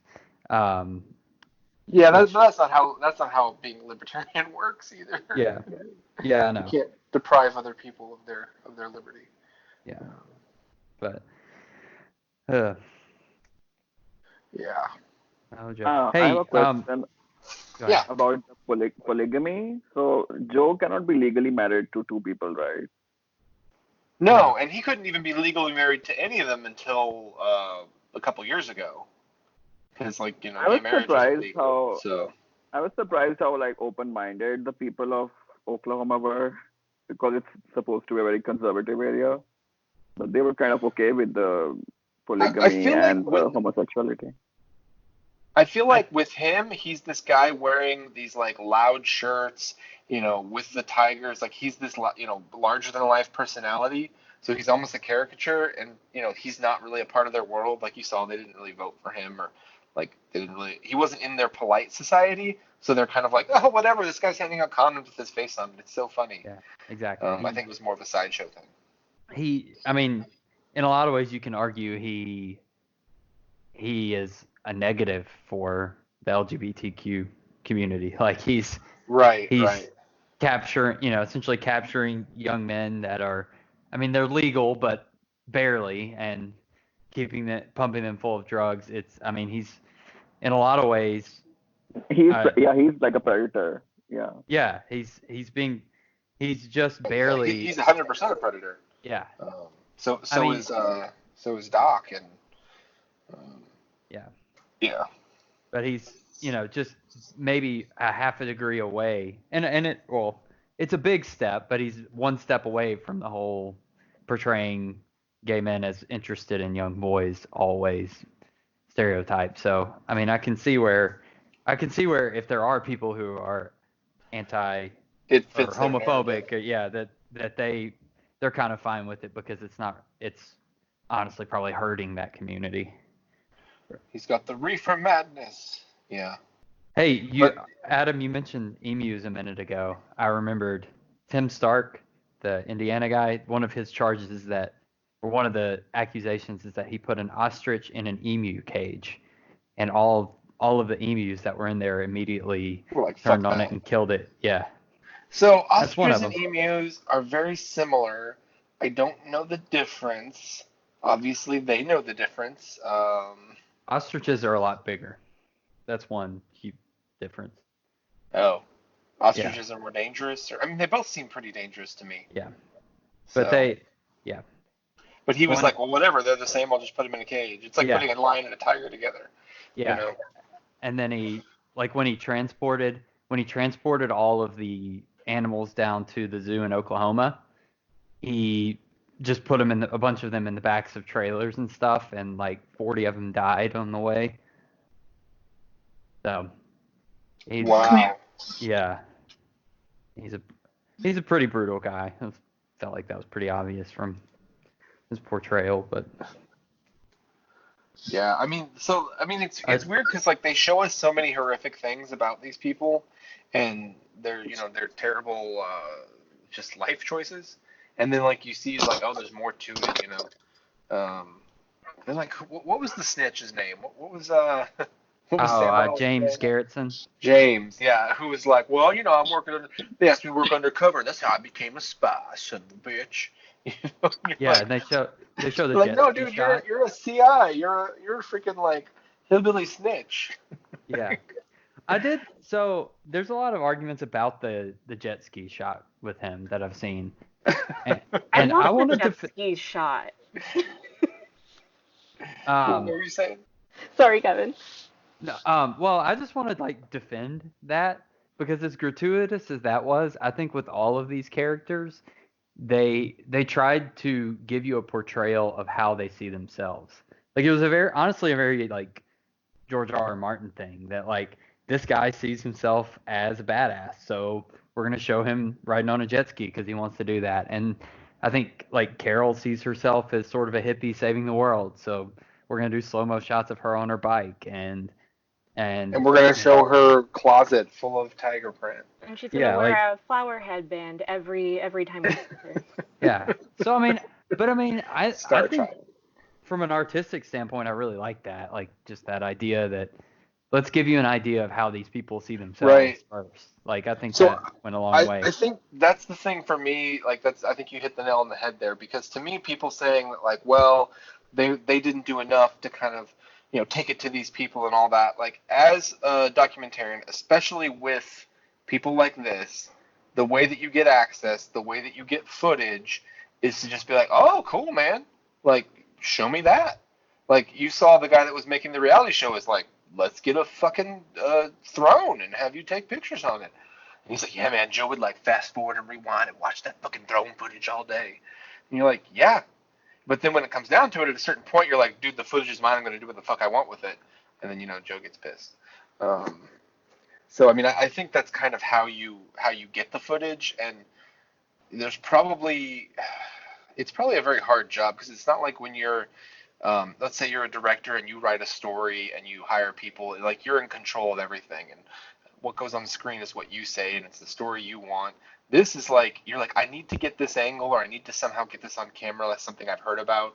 But like, how do you do it and like still allow the person to keep recording you or to keep recording them if it's something is going to portray them in a bad light? You don't go, hey, so Joe, I want to make sure that I show how much of a piece of shit you are. So can you do this for me? Like they're not going to do it. All right. Yeah, I mean and people in general have their guards up, I think, when they're being filmed, at least to some extent, and it goes down over time as they get more comfortable, but when they're being filmed for a documentary and when they're viewing them much more, especially I think on the viewer side, people are a lot more critical of documentaries than they are fiction, even though fiction might be actually changing how you think about the world. But it's its own Right. special genre. Yeah, I mean, because like I said, you have to. There is definitely like choice in a documentary of how you portray things, but I mean, like some documentaries are very heavy-handed, like with a certain political agenda where they leave other things out. Like, yeah, I don't know, and like there are documentaries that get a lot of praise that you're like, wait a second, like they totally skewed that issue. So, I mean, I think some people look at as a documentary and think it's supposed to be some sort of like neutral, baseline journalism, and that's not usually the case. I think who was it? Was it Witless Chum that like compared this to like Making a Murderer? It was like it's more manipulative than Making a Murderer is, and I'm like, well, I mean, I think Making a Murderer was kind of manipulative in some ways, like it left out a few key things, but it also like wanted to get across the point of like police misconduct and like what can happen in a situation like that. So I don't know. It's people make choices, man. Here they were trying to manufacture Tiger King. I think they did.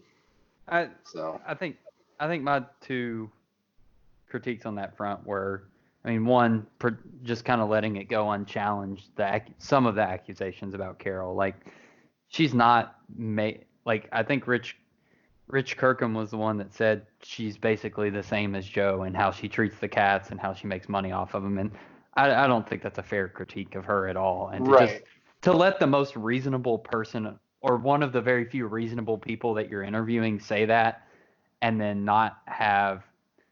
I mean, they interviewed PETA for this. Like, to me, like, I think you almost have to have the PETA person right after that to say, Carol's got all the highest certifications. Like, she's got she's got everyone that says she. But again, I mean, yeah. Like her system is based off of a converted system where she did all the things that they do, right?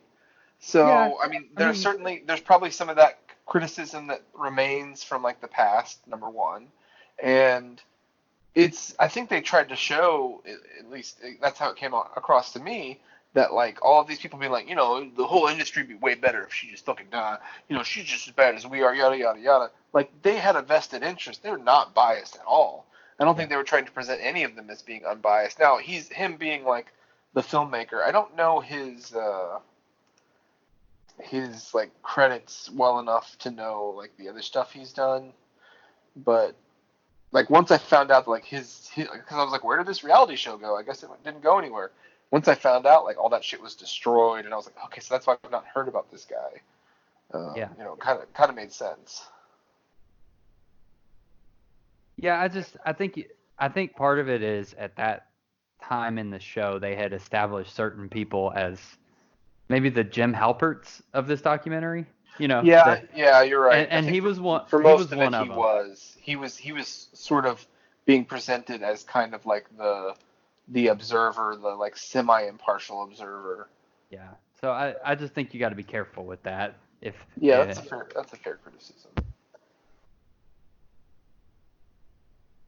But I mean, I guess once you find out that he's more like has reason to kind of be pissed off at Joe, then it maybe makes him more believable on that. I don't know, but I think either way, I think comparing Carol to what these guys do as far as treatment and all that is not fair. I mean, she does make money off of it. She does keep them captive, and like there should be an acknowledgement from her that it's like she doesn't operate without these people. If these people didn't exist, she wouldn't exist, right? Like if all of these places closed down, over a certain number of years, all these cats would die off. She'd have nothing to rescue. Yeah. So, But I think she's fine with that, right? No, oh yeah, no. I'm not saying like she would be upset if that happened. I'm just saying, like, she kind of. Yeah, I mean, I think she'd be fine if all of her they money feed off went each other. went towards the species in the wild and not having to deal with it. Right. She could put, she could rescue something else, or, I don't know. She'd have to get new clothes. Was anyone, I know Saad had mentioned that the interbreeding. Was anyone else bothered when they showed like some of the tigers with really washed out colors and didn't like some of them that were like that you could tell maybe were supposed to be more orange and weren't, and you were like, it just has to be I guess generous. they breed them to try and make white tigers apparently, because like the white tigers are desirable, and sometimes they breed them apparently to the point of mental retardation. Like apparently some of these tigers are like completely useless, which is like really sad to hear about.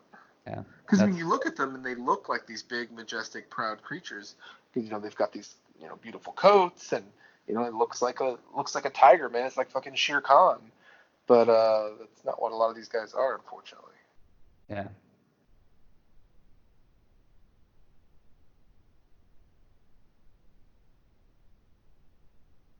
Oh, apparently Rick Kirkham during his tenure at Inside Edition was addicted to cocaine. So there's that. I mean, you got to get through Inside Edition however you can. That's right. Inside Edition. Is Inside Edition still on, or what's the one? Or I think so. I liked how they hard copy they showed him as a reporter, and he's like, it's him getting lit on fire. The main thing they show. Like he'll try anything. Yeah. Oh man. All right. So is there anything else you guys wanted to discuss? There is tomorrow. They're doing they've talked about it all week, I guess, and now they've put it out. There is going to be like kind of like a reunion thing with Joel McHale hosting, and it's probably going to be wild. But Carol's not going to be on it. I mean, Joe, I don't think will be phoning in from prison or anything like that. So. How are they doing this during a pandemic? Is it online? Or did they already do it? I'm not sure. So like they said some of these people, like Jeff had posted something saying that they came by and shot some footage like 3 or 4 days ago or something. But it's like they make it sound like it's gonna be like one of those after shows where everyone's sitting on a couch talking. But like I don't know, if you didn't already record that a few weeks back, then how would that? It's gonna have a bad look if it's like something that happened like within the past week. And they're like, we're social distancing like in the studio, which I mean, they're still doing like Good Morning America and stuff, and they're just kind of staying far apart from each other. So, but these people would have to travel because they're all from different locations. I'm not sure, but it's some sort of reunion show, is all I know. And they're gonna be maybe going over like some new details, like maybe they'll explain because like at the end of the series it was like, oh, the Doc Antle was raided, and you're like, okay, I had to look that up because like it didn't give us any details, which maybe they didn't have when they published it, or I don't know. But a counterpoint to this also, I will say that if you have Disney Plus, they recently added several like nature programs, one about dolphins and one about elephants, which are delightful, and there was a third one I think too. But yeah, if you're looking for something just to like kind of like watch animals with like good nature photography and no cruelty involved, that's something. Hey, do y'all want to do a Do you want to do a quick round of will they go to prison at some point in the next 5 years? Oh gosh, yes. This is great. Okay. Okay, here let's pull up the list. I got the list. You got the list? it Okay. already. Yeah. Okay. Yeah. All right. So the first one, Carol Baskin. No. No. Probably not. Probably not. No. That was all around. Okay. Joe Exotic's already there. Maybe Howard though. We'll get to him. Bhagavan Doc Antle. Yes. Yeah. I hope so. Yeah, I hope so. He definitely deserves it. Well, he did just Yeah. get investigated, so He would need his women to turn on him, but Yeah. maybe So- with the publicity. Within the next 5 years? No, I don't think so. Okay. I just wanted to give a reasonable time frame of if we think they're doing something illegal or have done something that they'll be caught for here soon. All right. Howard Baskin. no. I think No. I think Howard's going to jail for embezzlement, man. I don't know. I'm just out of nowhere. I'm just saying he looks like he embezzled some shit. That's all I'm saying. That's all I'm saying. VOK does not support this idea. Hey, we need to look at the idea that he's actually just Don Lewis. Because they look way too much alike. He had reconstructive surgery. He The looks first close time enough. we're- All right. Joe's first husband, John Finley. No. No, I don't think he did anything. No. I mean, because he testified, right? Yeah. So like, hopefully, anything that he did under Joe is kind of covered. Yeah, I agree. I think he'd only go to jail for protecting Joe, and he's not doing that. All right. Eric Well, I Good. think he could well go to jail for possession at some point. Yeah, Yeah, that's that was true. my only thought that I've had with that. It's like, That's- Something like that, I could. true. Definitely. Maybe I should say felonies. I don't think he'd have a felonious amount of drugs. Eric Good, the documentarian. Oh no, I don't know. I don't know. No. Thought I'd ask. Rich Yes. Kirkham. Yeah, you think Eric Good's going to jail? Okay. It'll be drug related. I mean, like, how he was filming that thing for how long and not reporting to the cops how many things, unless he's under reporter's rights or something. But I There you don't know go. if you're required to report crimes like that. I don't know how that works. but I think if there was like a state to go after that, it'd be Oklahoma. I think though that there are certain protections that you have, like amendment for Right. documentary filmmaking, because they are able to, like, National Geographic does all those ones where with like Drug lords and stuff. yeah Yeah. That's true. with guns and shit and their faces are blue. So I I think like don't know unless how it they works knew, when you stuff like unless none of they these were people have there their face filming blurred when or- he was about to kill a tiger or something, or they witnessed him murder a tiger, or they were there while he was planning Withholding the hit evidence. or something. Yeah, I think someone has to be in imminent harm, and then I think you can get in trouble for that. I mean, I'm not a lawyer, but I know you can get in trouble for that. Yeah. which I'm guessing to turn the camera off. I need to about right. Like, All they right. probably would be like, we're gonna leave now. Now, it would be Okay. hard to, unless there was footage of them participating. Legally, I think. All right. Next up is Rick Kirkham, Who was he again? He's, No. he's gonna get the busted news for some reporter drugs. that he was That the tried one to do the that. reality show. Yeah. Oh, no. No. Yeah. I think he's a no. John Rinke, that was the park manager, the double amputee. No. No. No. You leave John Rinke alone. The man's a saint. I don't know, He man. was like one of only two that I thought were, decent and got just caught up in bullshit. He seemed like he was always around when Joe was doing his worst stuff. So I don't know. I wouldn't be surprised. I think yes. That's true, but I mean he did testify, so I think he's, I think he's probably in the clear with all that. Yeah. I mean, just I guess. Yeah. I can imagine him being it. at a spot in life where like he's running a chop shop now. Yeah, let's say we can't take out the Even if he possibility was that these convicted guys of do anything, something else. Yeah. Saf. Saf is no. No, I think Fox's arm. Saf's pretty chill. Yeah. Nope. A I good don't think dude. Saf's getting into shit. Have to have her own show now, or his show. Sorry, I didn't mean to say that. All right. He should have his. He should be the host. Talk Yes.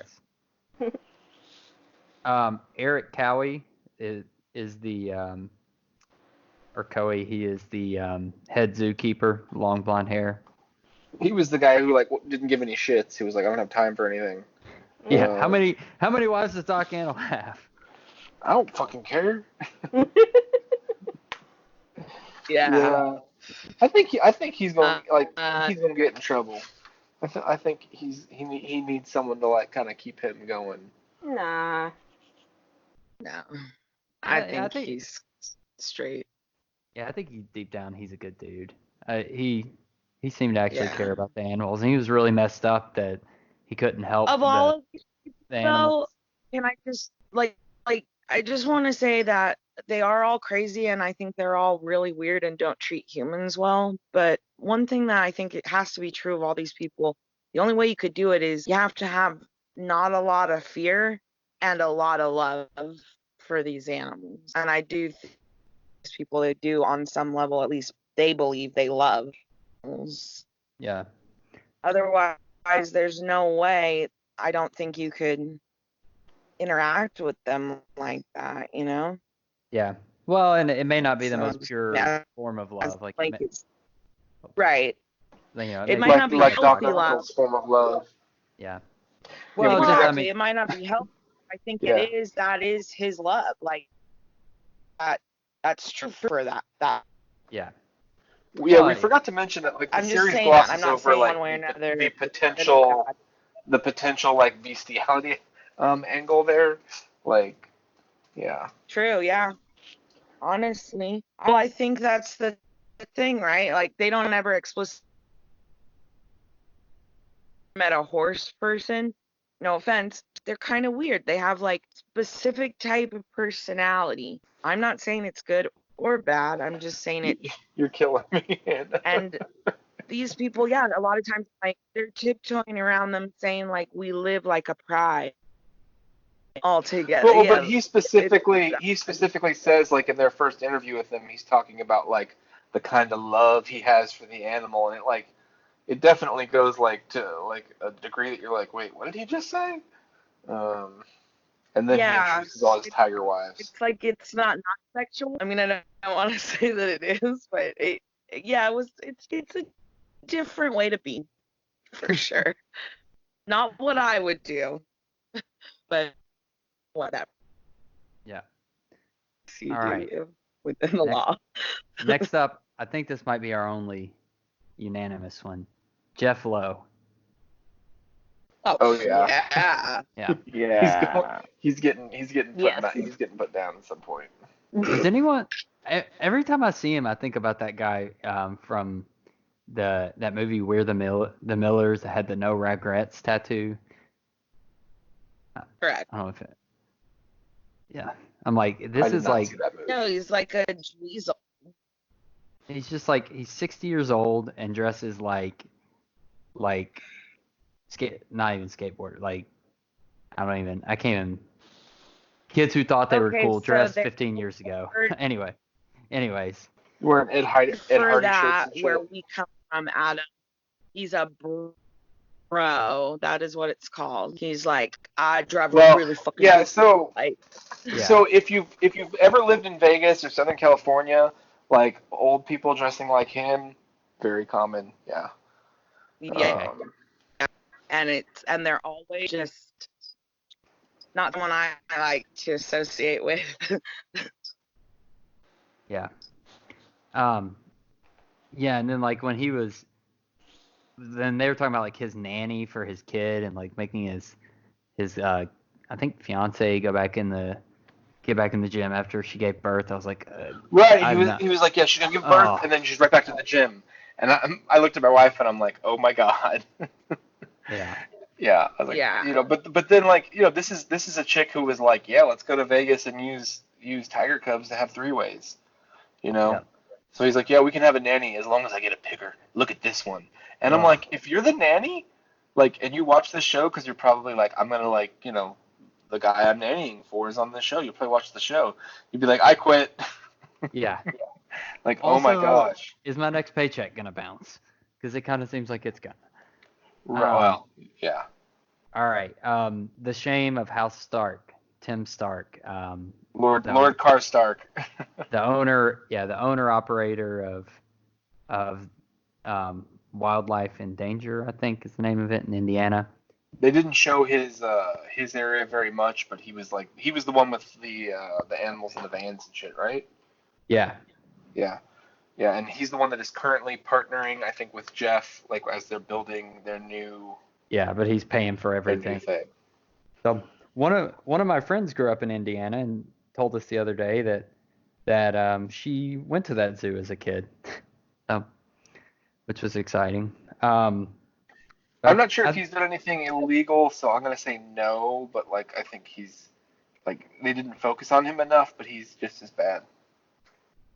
Oh, any others?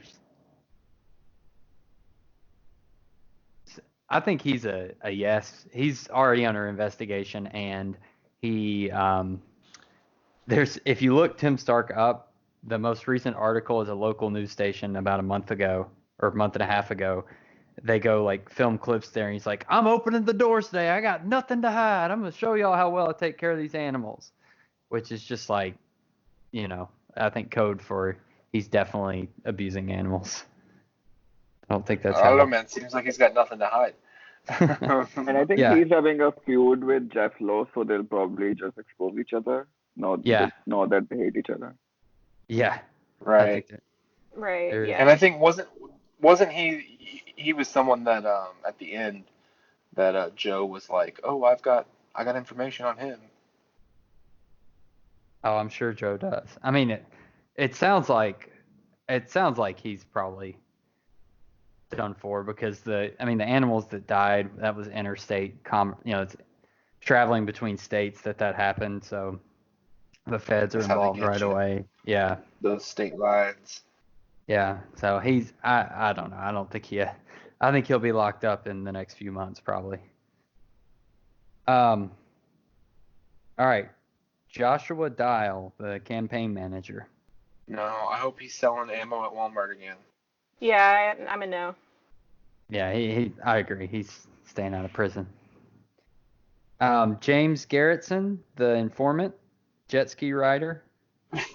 Yeah. I think he might, yeah. The lemur guy? Yeah. No, he's too valuable of a witness for the state. I'm gonna say no because he's probably got other deals going on. I think he's got other deals and other deals, so that there's other shady stuff that has nothing to do with zoos that he's involved in. Yeah, Rinky, he sold Rinky the stolen Hummer, everyone said, and the credit card, like stolen credit card numbers. Yeah. That's why I think Rinky's going to jail. All right, just a couple left.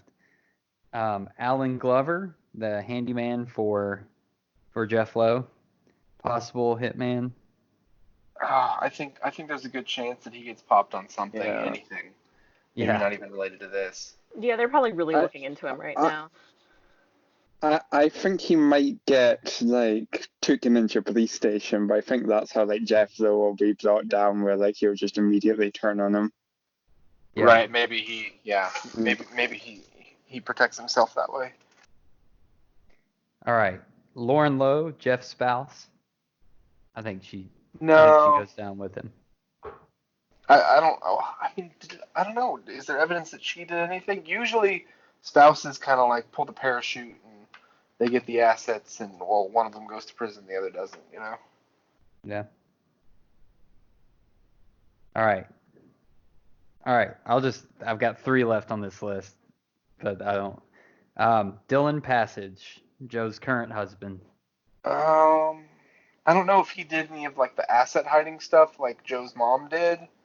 So maybe I don't know, it's possible that he's been involved in some of the like fraud Oh, like stuff.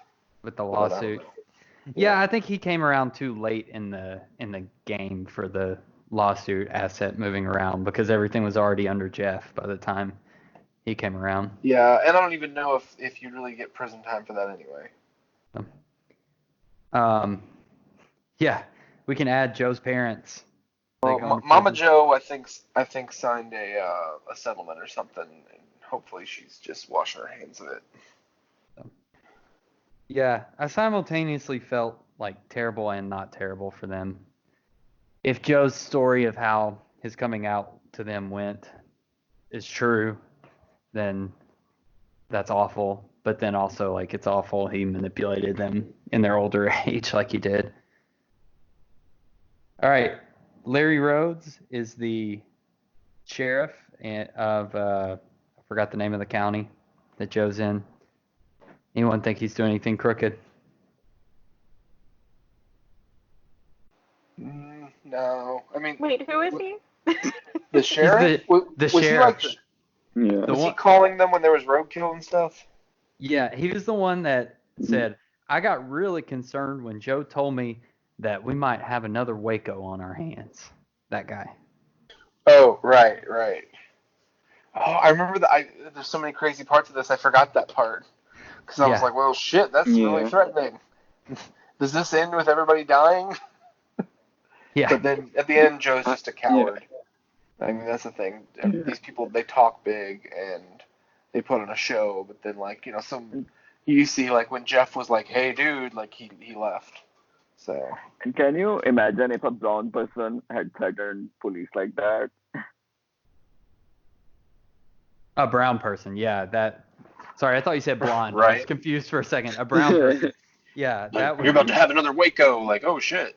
Yeah, that Yeah, would not go well. they'd have had their whole property seized the next day. All right. Just skimming through the other appearances. Mark. Mark McCarthy and Mario. Where is he? Mario. I can't find his. DeBro. Yeah, Scarface. Mario Tabro or Mark McCarthy was the one that worked for him and then started his own zoo. Either of those guys going to prison? Don't know. Don't know if Mario's put it all behind him or not. Like he's very secretive, so don't really get to know All right. like what he's been up to. Okay. All right. It's getting tedious, and these others are not as good.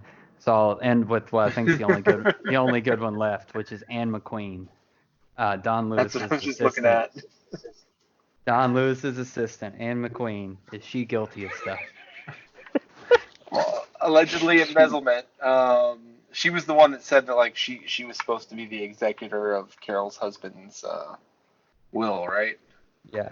Which what a Yeah. fail for a rich dude. Like, if you're worth millions, your attorney needs to have.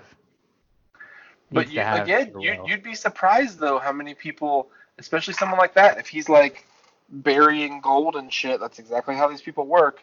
That hiding cash assets and like, well, I've got a will, but it's in my safe here, so that only I have that protection of knowing what it is. And you're like, dude, stop. No, this is like once you die, this is not going to be great. But a lot of people also once they die probably are like, fuck it, I'm dead. What do I care? They can Yeah. deal with the chaos. I think she's too old to get in any more trouble. Yeah. I liked to her point, or to the point of like how she views herself. I like that they had like they just showed a shot of a Bible and then zoomed out and it was like her holding it, and then asked her about if she wanted a funeral service for Don and what about justice, and she's like, well, I'm not a greedy person. Like, it's just interesting after all this. I think she wants to be Right. viewed as a pious, simple. Maybe simple in terms of not conniving. She wants to be viewed as a kind, pious person, I guess. Well, all right, there we have it. Yep.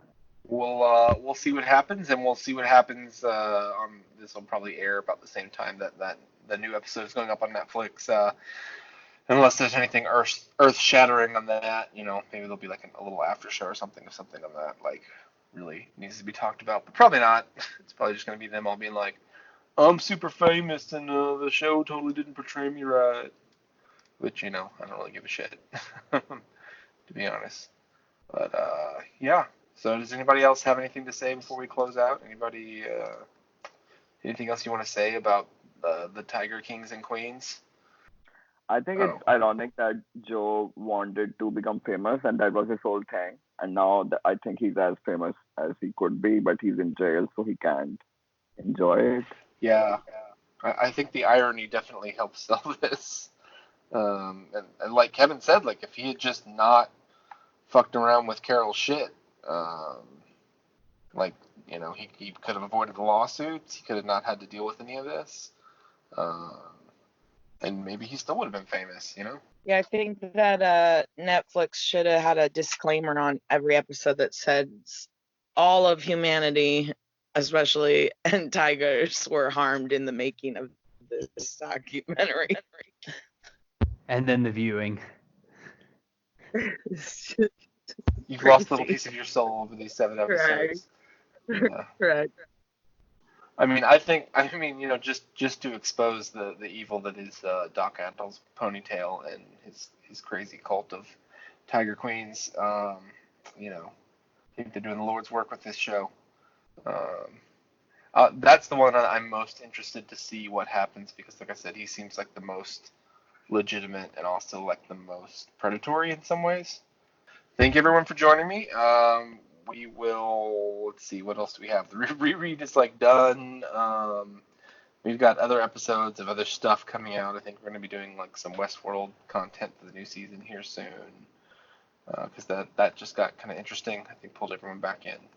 So if you're not watching, go ahead and try. Also, I mean, there's so much free content right now on the internet with all the streaming. HBO is another one of those that they've put up free for anyone, even if you aren't paying for the service. You can watch a lot of their back catalog, like Sopranos and The Wire and all these old shows. So that's something Adam, to consider while you're stuck at home. I'm saying it on the podcast, so it has to happen. This weekend, I'm doing the prep work for the next Gaming the Thrones episode. There will be another.